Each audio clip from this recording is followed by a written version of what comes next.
Whether I would even serve during the pandemic at that point of time, I'd really not known. But later on, I got the courage somehow because I decided it would make more sense to be on the front line rather than just watching from the sidelines and not serving the community at large when they needed me the most.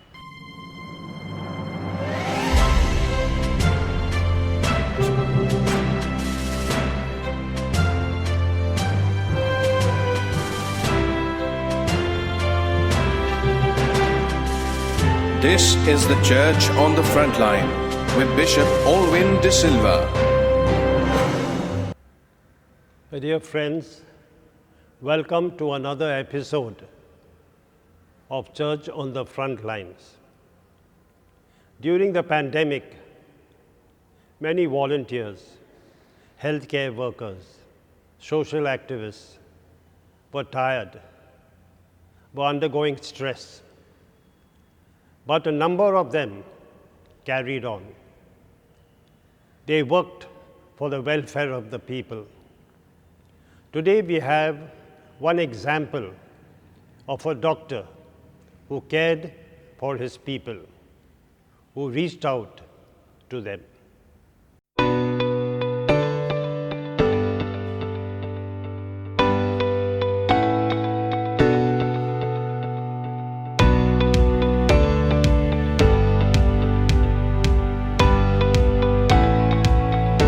The work I do with the BMC is that I'm in charge of a COVID care facility, which is an isolation facility for COVID positive patients. I'm on the night shift, 10 p.m. to 8 a.m. I'm also responsible for transferring patients from their residences to either a hospital or to the COVID care centers. Alongside that, also the transfer of critical patients from the dedicated COVID healthcare facilities to the dedicated COVID hospitals. I also screen passengers at Bandra terminus. So one situation that I saw was when we had a patient at my facility who had just undergone dialysis, just come back from dialysis. And this was a tough situation because that patient was a senior citizen and he was very weak, he could not walk properly. He vomited a few times. By the time we managed to convince the patient's relatives to get him transferred, it was around 3 a.m. in the morning, and by that time we had managed to get a bed at Cooper Hospital. But by the time the family decided that okay, we will transfer him, it was almost 3:45 by then in the morning. At that time Cooper said that the bed has been occupied. So after that we spent the whole night, in fact right up till early morning, till around 7:30, and at 7:45 one of my colleagues got a bed, and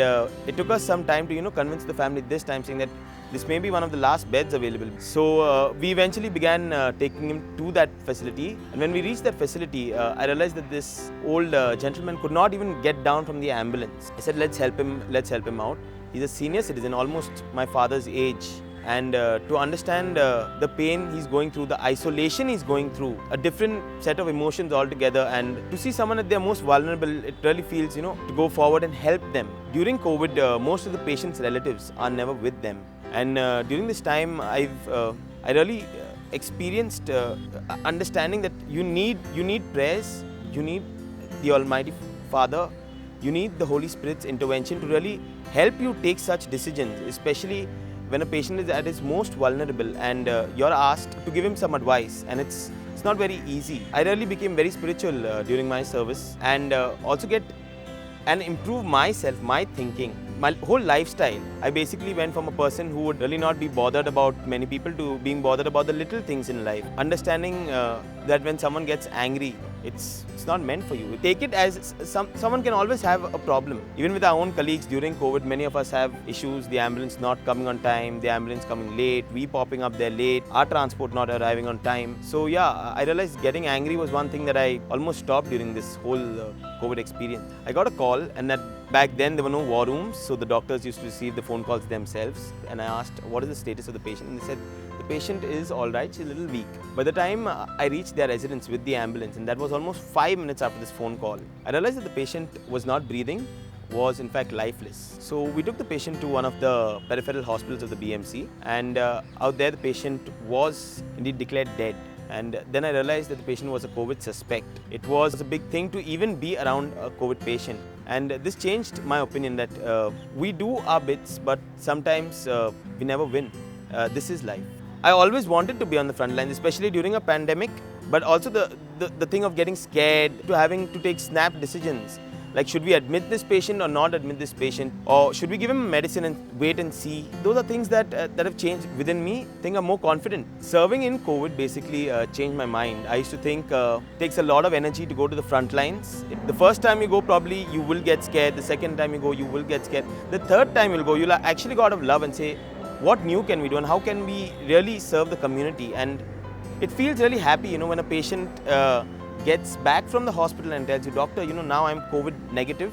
I've survived COVID, and it really feels happy at that point of time. And it's a different sensation, especially for a doctor, knowing that during COVID, there's not one doctor, but a whole team of doctors treating a patient, isolating a patient. So when a patient comes back and remembers you and tells you that, thank you, doctor, you have really helped me, it really affects me. I'd like to thank the Almighty Father for giving me this opportunity to even serve, and especially the inspiration of the Holy Spirit, because it takes a lot of thinking, especially when you're on the field, and it's not very easy to take decisions, especially when you're in front of a patient. Come join the church on the front line. This is the Church on the Front Line with Bishop Alwyn De Silva.